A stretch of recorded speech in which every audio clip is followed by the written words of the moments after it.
हमने वचन में हमारी प्रार्थनाओं को गहरे करने के 4 विषयों में मैंने आपसे बात की थी, अगर आपको याद होगा तो।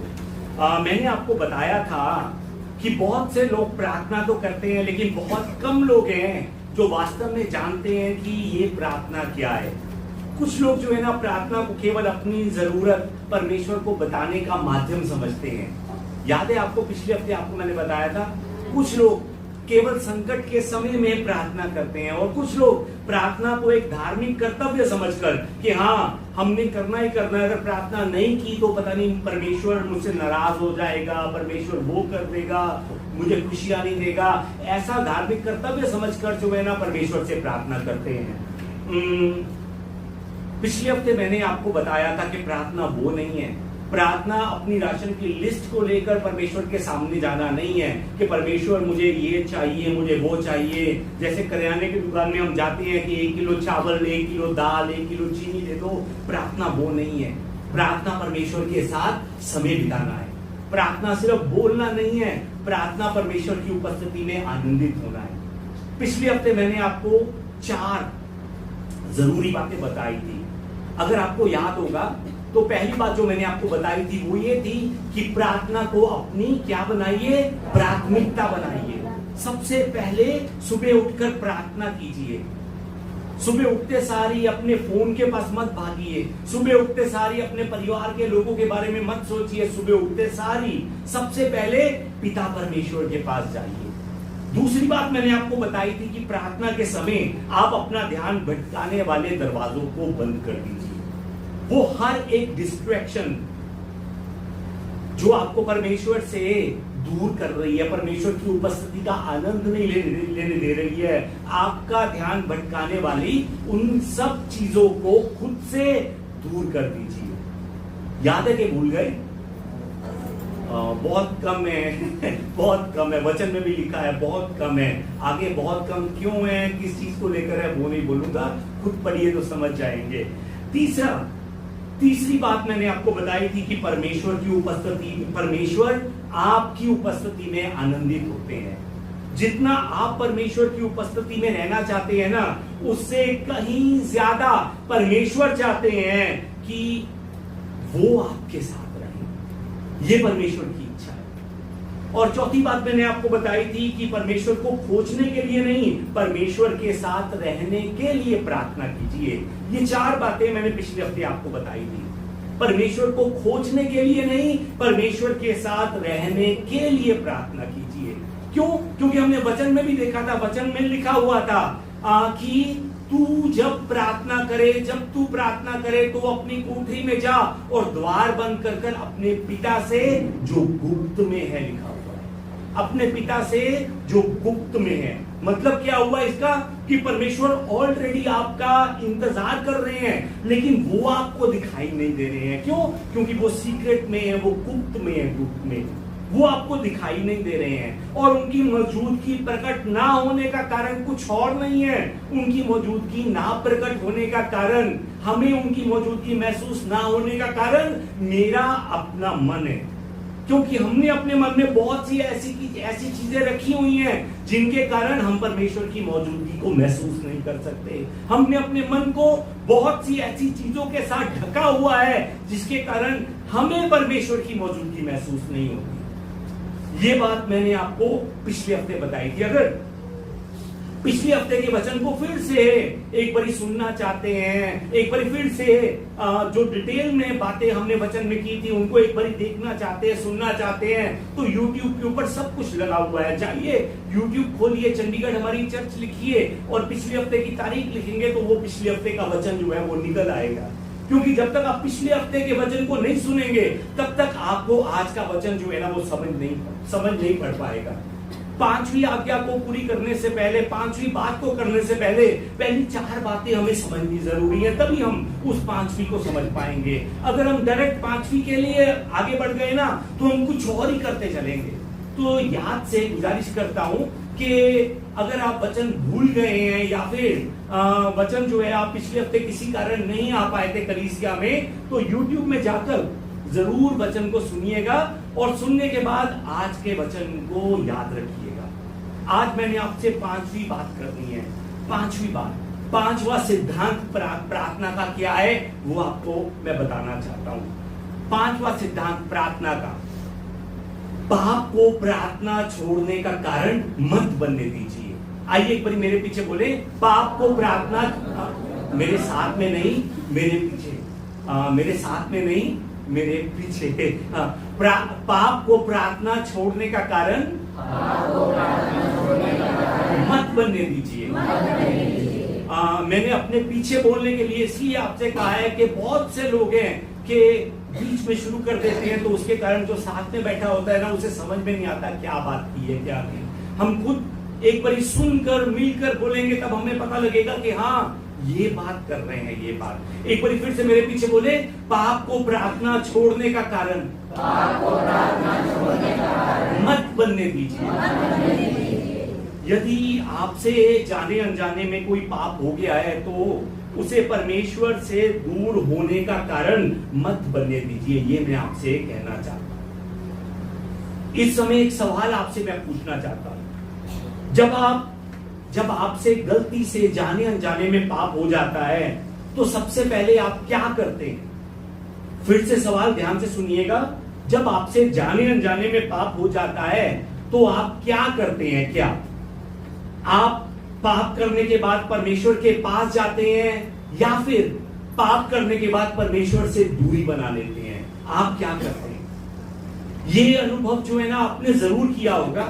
किसी पर क्रोध करने के बाद, किसी को गाली देने के बाद, या कोई गलती करने के बाद, या किसी के साथ बहुत ज्यादा लड़ाई झगड़ा करने के बाद, या फिर जो काम आप नहीं करना चाहते थे वो काम करने के बाद आपका मन आपसे क्या कहता है कि आज मुझसे प्रार्थना नहीं होगी, आज बाइबल पढ़ने का मन नहीं है, आज परमेश्वर से मिलने का मन नहीं है। क्यों? क्योंकि मैं पापी हूं, पापी। सही बोल रहा हूं कि गलत बोल रहा हूं? सच में कितने ऐसे लोग हैं जो सच में ऐसा सोचते हैं?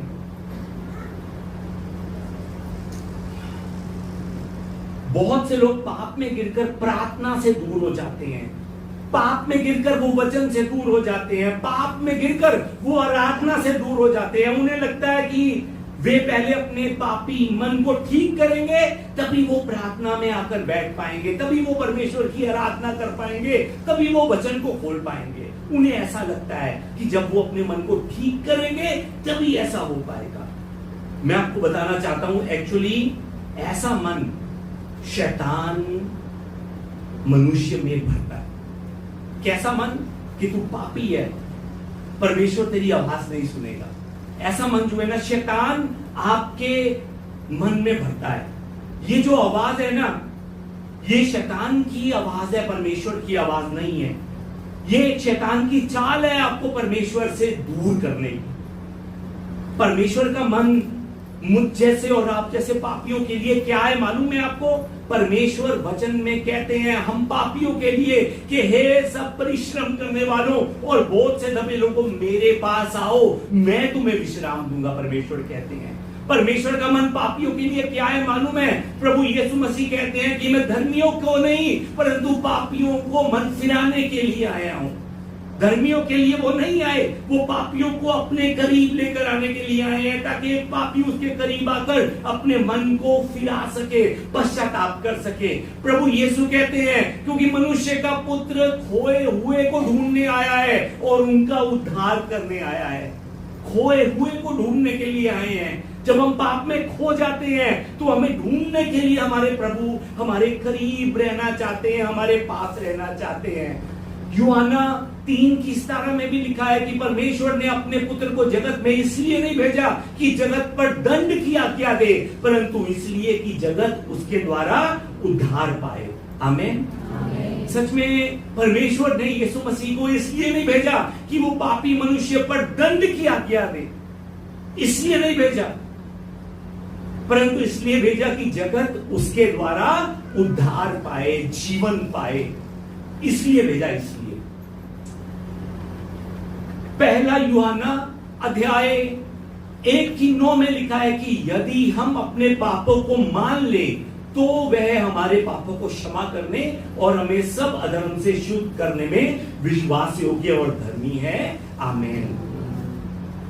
शैतान जानता है कि यीशु मसीह का लहू पाप से अधिक शक्तिशाली है। शैतान इस बात को जानता है। शैतान सिर्फ आपको पाप में गिराना नहीं चाहता। बहुत से लोग सोचते हैं कि शैतान जो है ना सिर्फ मुझसे पाप करवाना चाहता है, वो मुझे पाप में गिरवाना चाहता है। लेकिन ध्यान से सुनिए, शैतान आपको सिर्फ पाप में गिराना नहीं चाहता। उसका असली मकसद ये है कि पाप के बाद आपका संबंध परमेश्वर से टूट जाए। पाप करने के बाद आपका संबंध, ये शैतान का असली मकसद है। यहां पर देखिए, सुन रहे हैं मेरी बात जो कर रहा हूं? कल को फिर से गलती करने के बाद परमेश्वर से दूर मत हो जाइएगा। ये परमेश्वर की इच्छा नहीं है। ये शैतान चाहता है, शैतान, कि आप सोचें कि परमेश्वर मुझसे नाराज हो गया होगा। शैतान चाहता है कि आप सोचें कि अब मैं उसके पास, उसके सामने कैसे जाऊं, किस मुंह से जाऊं, अब वो मुझसे दूर हो गया होगा। ये बात शैतान चाहता है कि आप सोच कर रखें, सोचते रहें अपने मन में और परमेश्वर से दूर होते रहें। मैं फिर से आपको बताना चाहता हूं कि शैतान का मकसद आपको सिर्फ पाप में गिराना नहीं है, बल्कि वो आपको परमेश्वर से दूर करना चाहता है, दूर। और ये उसका कोई नया तरीका नहीं है। शुरू से लेकर अब तक वो यही करता आया है, यही लोगों को पाप में गिराकर परमेश्वर से दूर। उसे मालूम है कि परमेश्वर आपसे दूर अब नहीं हो सकते। उसे इस बारे में मालूम है। वो बहुत अच्छी तरह से जानता है। वो जितनी मर्जी जोर लगा ले, परमेश्वर आपसे दूर नहीं हो सकते। इसीलिए वो आपके मन को परमेश्वर से दूर करना चाहता है, क्योंकि वो परमेश्वर को नहीं दूर कर सकता। आपके मन को वो दूर करना चाहता है। किससे? जो आपके करीब में रह रहे परमेश्वर से। जो बात कर रहा हूं समझ रहे हैं? लेकिन मैं आपको एक सच्चाई बताना चाहता हूं, और वो सच्चाई ये है कि परमेश्वर चाहते हैं कि आप उसी के पास रहें। जैसे आप हैं वैसे ही उसके साथ में चले, परमेश्वर चाहते हैं। एक बार अपने साथ पर ऐसे कहें, परमेश्वर चाहते हैं कि आप उसके साथ में रहें, आप उसके साथ में चलें। हालेलुया। सच में ये परमेश्वर चाहते हैं। सोचिए एक बार कि एक छोटा बच्चा अगर खेलते खेलते कीचड़ में गिर जाए, गटर में गिर जाए, और उसके सारे कपड़े गंदे हो जाए, कीचड़ से भर जाए, उसके शरीर से बदबू आनी शुरू हो जाए। अब वो छोटा बच्चा जो है ना, उस बदबू के कारण, उस कीचड़ के कारण अपने पिता से अगर वो दूर भागने के लिए करे और कहे कि जब तक मैं साफ नहीं हो जाता तब तक मैं अपने पिता के पास नहीं जाऊंगा, तो मेरी नजर के अंदर ये उस छोटे बच्चे की बहुत बड़ी मूर्खता है, बहुत बड़ी। साफ होने के लिए, अपने शरीर से उस कीचड़ की बदबू को मिटाने के लिए उसे अपने पिता के पास जाना होगा, क्योंकि पिता ही उस बच्चे को ठीक तरह से साफ कर सकता है। उसके शरीर के ऊपर लगा हुआ कीचड़ ही नहीं, उस बदबू को भी उसका पिता मिटा सकता है। अब उसी तरह से जब आप पाप के कीचड़ में गिरते हो, तब आपको परमेश्वर से दूर नहीं, बल्कि आपको परमेश्वर के और ज्यादा करीब जाने की जरूरत है, और ज्यादा करीब। ध्यान से सुनिए, पाप करने के बाद परमेश्वर से दूरी बनाने की नहीं, गलती अगर हो गई है तो और ज्यादा परमेश्वर के करीब जाइए, ताकि वो पाप की बदबू जो अब आपके शरीर से आ रही है, परमेश्वर के पास जाकर वो पाप की बदबू परमेश्वर के अनुग्रह की खुशबू में बदल जाए। मैं आपको बताना चाहता हूं कि जो आप करते हैं ना, कुछ भी परमेश्वर से छिपा नहीं है, कुछ भी। बहुत से लोग सोचते हैं कि हाँ, कमरा बंद है, किसी को पता नहीं लगेगा, जो मैंने कर दिया है किसी को दिखाई नहीं दिया, लेकिन उससे कुछ भी छिपा नहीं है, परमेश्वर से कुछ भी छिपा नहीं है। भजन संहिता 139 139 की 2 और 4 में लिखा है। आइए हम मिलकर एक बारी पढ़े। दाऊद क्या कहता है? तू मेरा उठना बैठना जानता है और मेरे विचारों को दूर ही से समझ लेता है। मेरे चलने और टहलने की तू भली बाती छानबीन करता है और मेरी पूरी चाल चलन का भेद जानता है। हे यहोवा, मेरे मुंह से ऐसी बातें नहीं जिसे तू पूरी रीति से ना जानता हो। आमीन। दाऊद इस वचन में क्या बता रहा है? दाऊद कहता है कि परमेश्वर हमारा उठना बैठना जानता है, वो हमारी सोच को जानता है, वो हमारे विचारों को जानता है, वो हमारे मुंह से निकले गए हर एक शब्द को जानता है, वो हमारे हर एक कार्य को जानता है। उससे कुछ भी छिपा नहीं है, कुछ भी, इतना सा भी उससे छिपा नहीं है। आप जो परमेश्वर से छिपाने की कोशिश करते हैं ना, वो पहले से ही उसे मालूम है, वो पहले से ही देख चुका है जो आप उससे छुपाने की कोशिश कर रहे हैं। आप लोगों से छुपा सकते हैं, परिवार से छुपा सकते हैं, कलीसिया से छुपा सकते हैं, लेकिन परमेश्वर से आप नहीं छुपा सकते। वो सब कुछ जानने के बाद भी, सब कुछ जानने के बाद भी वो आपसे प्रेम करता है। यही उसका अनुग्रह है और यही मेरी और आपकी सबसे बड़ी आशीष है कि वो सब कुछ जानने के बाद भी मुझसे प्रेम करता है। आइए एक बार अपने आप को हम शीशे के सामने लेकर आए और अपने आप से कहें, परमेश्वर सब कुछ जानने के बाद भी मुझसे प्रेम करता है। सच में विश्वास करते हैं आप? सच में विश्वास करते हैं?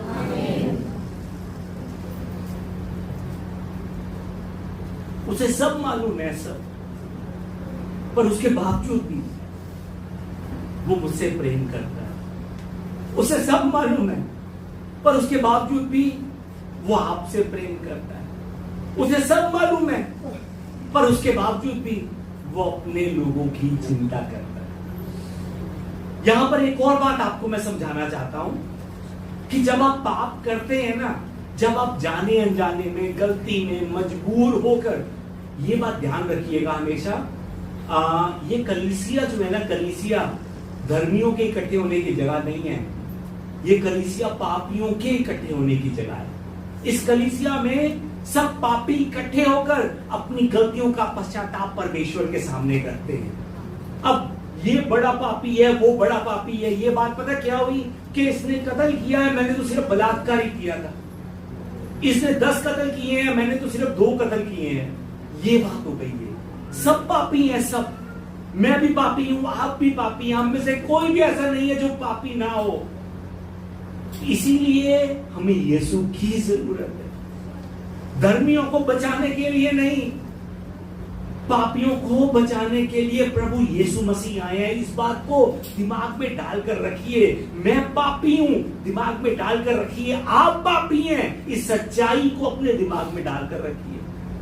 बहुत से लोग धर्म की बड़ी बड़ी बातें कर कर खुद को धर्मी साबित करना चाहते हैं, लेकिन मैं आपको बताना चाहता हूं, उन जैसे लोगों से बड़ा पापी कोई भी नहीं है इस संसार में, जो खुद को धर्मी बनाने की कोशिश कर रहा है। सफेद कपड़े हमारे पापों को नहीं ढक सकते। सफेद कपड़े हमारे काले शरीर को जरूर ढक सकते हैं, लेकिन हमारे काले पाप को नहीं ढक सकते, हमारे काले मन को नहीं ढक सकते। वो याद रखिए इस बात को।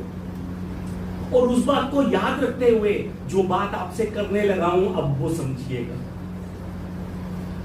जब आप पाप करते हैं, जाने अनजाने में, गलती से या मजबूर होकर जब आप पाप करते हैं, तब भी परमेश्वर उस दिन आपके साथ अपनी मुलाकात को रद्द नहीं करता।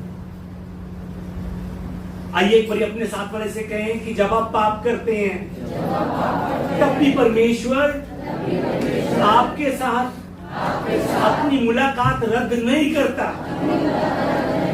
अब अपने आप से कहें, जब मैं पाप करता हूं, तब भी परमेश्वर मेरे साथ अपनी मुलाकात रद्द नहीं करता।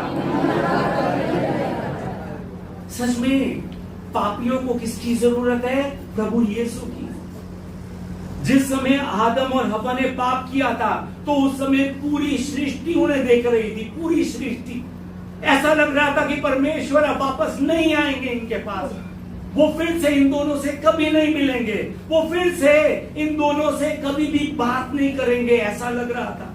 लेकिन बाइबल में बताती है कि दिन के ठंडे समय परमेश्वर फिर आए। फिर उन्होंने आकर आदम और हवा से पहली बात ये नहीं की कि तूने ऐसा क्यों किया, उन्होंने ऐसा नहीं कहा। उन्होंने आदम से पहली बात ये नहीं की कि तूने ये मूर्खता क्यों की, तूने ये फल क्यों खाया, उन्होंने ऐसा नहीं कहा।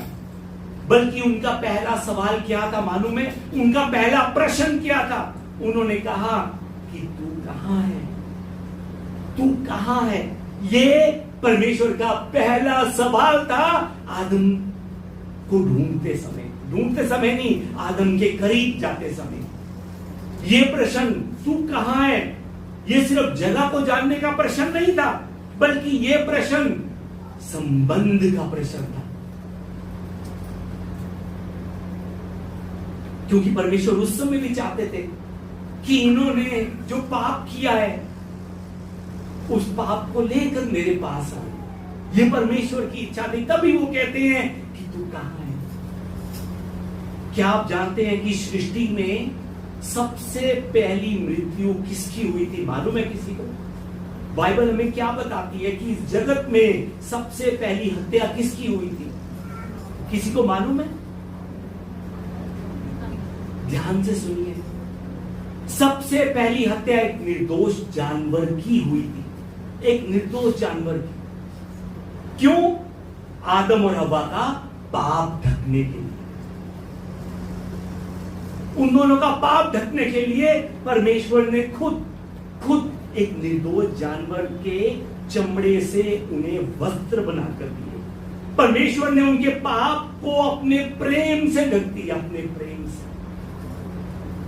आज यदि आप में से भी कोई पाप के बोझ को उठाए हुए घूम रहा है, तो इस समय परमेश्वर उससे भी कहता है, उस पापी मनुष्य से कहता है जो आज अपने अंदर पाप के बोझ को उठाकर घूम रहा है, परमेश्वर कहता है कि आओ आओ आओ हम आपस में वाद विवाद करें। तुम्हारे पाप चाहे लाल रंग के हो तो भी वे हिम की नाई उजले हो जाएंगे, और चाहे अग्रवनी रंग के हो तो भी वे ऊन के समान श्वेत हो जाएंगे।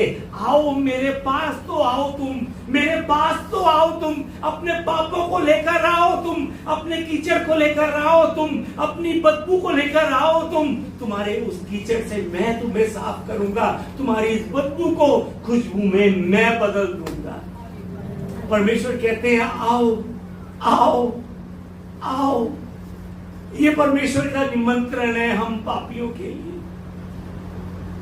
वो हमारे पापों को इनकार नहीं करता, बल्कि वो कहता है कि आओ आओ हम आपस में बैठकर वाद विवाद करते हैं। तुम्हारे पाप चाहे लाल रंग के क्यों ना हो, मैं उन्हें साफ करूंगा, मैं उन्हें धोऊंगा, पर तुम आओ तो सही मेरे पास। पर बहुत से लोग जो खुद को धर्मी समझते हैं, वो पापियों को परमेश्वर के करीब आने के लिए मना करते हैं, वो पापियों को आगे बढ़ने के लिए मना करते हैं। सच में हम धर्मी, हम जो खुद को समझते हैं, हम ये भूल जाते हैं कि सबसे बड़ा पापी तो मैं था। क्यों मैं था? क्योंकि परमेश्वर ने पहले मुझे चुना, मुझे पहले बड़े पापी को चुना, उसके बाद छोटे पापी को चुना। सच में मैं कितना बड़ा पापी था कि परमेश्वर ने 2003 में मुझे चुन लिया था। कितना बड़ा मैं पापी था। लूक की पुस्तक अध्याय 7 में अगर हम देखते हैं तो एक स्त्री जिसे समाज पापीन कहती है, वो यीशु के पास आती है। वो पापी स्त्री यीशु के पास आती है। उसके हाथों में इत्र होता है और उसकी आंखों में आंसू होते हैं। उसने आकर यीशु के चरणों को छुआ। उस पापी स्त्री ने आकर, उस पापी औरत ने आकर यीशु के चरणों को छुआ। जिस समय उसने यीशु के पैरों को छुआ होगा, उस समय यीशु ने अपने पैरों को छट से पीछे नहीं कर दिया कि हे पापी पीछे हो। यीशु ने ऐसा नहीं किया। उसने उस पापी स्त्री से दूरी नहीं बनाई, बल्कि उसने उसे अपने पास आने दिया। क्यों? क्योंकि यीशु मसीह को मालूम है कि पापी व्यक्ति तभी शुद्ध हो सकता है जब वो अपने उद्धारकर्ता के पास आए। याद रखिए, हम तभी शुद्ध हो सकते हैं जब हम अपने उद्धारकर्ता के पास आए। आइए एक बार अपने आप से कहें, मैं तभी शुद्ध हो सकता हूं जब मैं अपने उद्धारकर्ता के पास आऊं। याद रखिए कि यीशु ने उस पापी स्त्री का अतीत नहीं देखा कि उसने कितने पाप किए थे। यीशु ने उसकी आंखों में आंसुओं को देखा, उसका पश्चाताप से भरा मन देखा। अब उसी प्रकार यदि मेरे से कोई पाप हो जाता है, यदि मैं और आप पाप में गिर जाते हैं, तो परमेश्वर से हमें दूर नहीं भागना है, बल्कि हमें परमेश्वर के और करीब जाना है, और करीब जाकर अपने मन को परमेश्वर से बताना है कि परमेश्वर नहीं करना चाहता था, गलती से हो गया, परमेश्वर मुझे माफ कीजिए। जैसे उड़ाऊ पुत्र ने अपनी गलती को स्वीकार किया और अपने पिता के पास लौट कर आया, उसी तरह से हमें भी अपने गलती को स्वीकार कर कर अपने पिता परमेश्वर के पास लौट कर आना है। जिस तरह से उस उड़ाऊ पुत्र की बात खत्म होने से पहले उसके पिता ने उसको गले लगा लिया था, मैं आपको विश्वास से कह सकता हूं, हमारी बात खत्म होने से पहले हमारा पिता परमेश्वर भी हमें गले लगा लेगा। उसकी बात खत्म होने से पहले, सच में हमारी बात खत्म होने से पहले वो हमें चूमना शुरू कर देगा। हमारी बात खत्म होने से पहले ही वो हमें नया कर देगा। हमारी बात खत्म होने से पहले ही वो हमें यीशु के लहू से पवित्र कर देगा। हमारी बात खत्म होने से पहले ही वो हमें फिर से खड़ा कर देगा। वो मुझे और आपको पवित्रता में जीने की एक नई इच्छा और एक नया मकसद देगा, हमारी बात खत्म होने से पहले। क्या आप विश्वास करते हैं? याद रखिए कि जिस परमेश्वर पर हम विश्वास करते हैं वो परमेश्वर पूर्ण स्थापित करने वाला परमेश्वर है। जो उसके पास आता है, परमेश्वर उसे फिर से उठाते हैं, खड़ा करते हैं, उसे फिर से पुनः स्थापित करते हैं। और यह भी याद रखिए, जैसे मछली पानी के बिना नहीं रह सकती, वैसे ही एक विश्वासी भी परमेश्वर की उपस्थिति के बिना जीवित नहीं रह सकता। परमेश्वर चाहते हैं कि यदि कोई खो गया है तो वो सच में वापस घर को लौट कर आए। यदि किसी ने पिछले दिनों में प्रार्थना करनी छोड़ दी है तो वो वापस अपने घर को लौट कर आए। परमेश्वर चाहते हैं कि यदि आज भी कोई पाप के बोझ के ऊपर दबा हुआ है, यदि कोई बाहर से मुस्कुराता है लेकिन अंदर से वो टूटा हुआ है, तो परमेश्वर आज आपको बुला रहे हैं। परमेश्वर आज आपको बुला रहे हैं।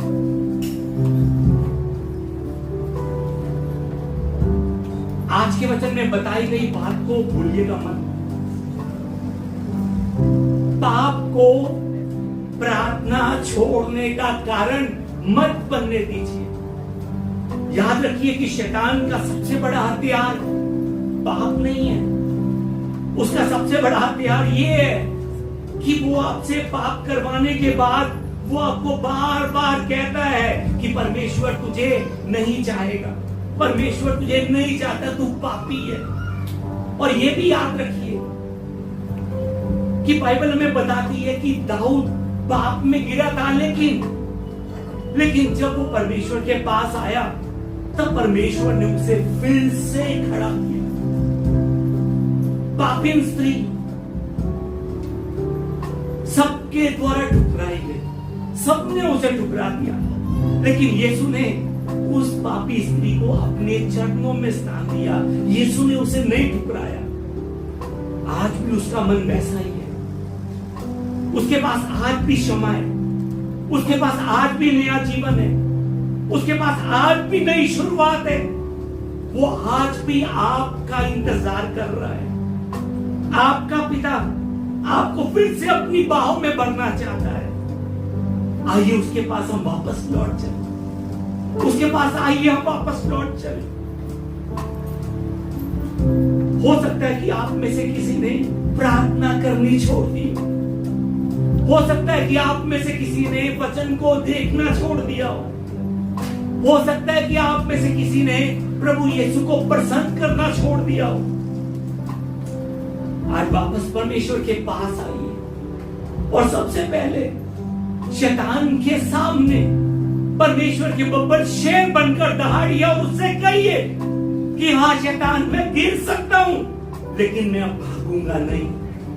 मैं कीचड़ में डूब सकता हूं, कीचड़ से मैं भर सकता हूं, लिबड़ा हो सकता हूं, मेरे शरीर से बदबू आ सकती है, लेकिन मैं अपने पिता के पास ही जाऊंगा।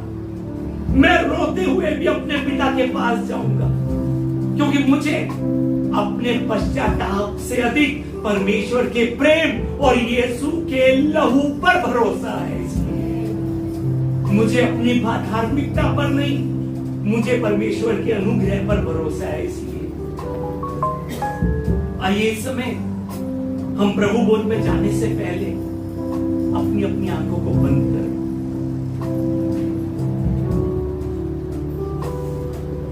और इस समय अपने मन को हम झांके। इस समय अपनी आंखों को बंद कीजिए। सच में जो अभी भी आंखों को बंद नहीं कर रहा ना, वो अपने मन को अभी भी समझ नहीं पा रहा।